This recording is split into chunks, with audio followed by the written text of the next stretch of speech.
Hoziana International Ministry iyobowe na Prophet Eric ukunzwe mu kwigisha ijambo ry'Imana yabategura igiterane cy'ivugabutumwa kizabera mu murwa mukuru wa Moçambique ahazwi nka Setusenchu. Kikazaba ku itariki 16 na 17 kuva ku isaha saa 1 z'umugoroba, naho kuri 18 ku cyumweru kikaba kizatangira ku isaha saa 8 z'amanywa. Muri iki giterane hakaba haratumemo ibyamamare bitandukanye birimo Theo bose babireba, Edson Matavele, Leimundo Steve, Bandari Joyce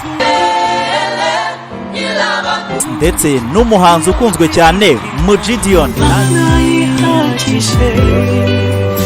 n'andi makorali atandukanye kandi akomeye. Tuzaba turi ku ntego yo kubakwa n'Imana iboneka muri Yeremiya ibice 31 umurongo wa 4. Kubana namwe n'umugisha ukomeye.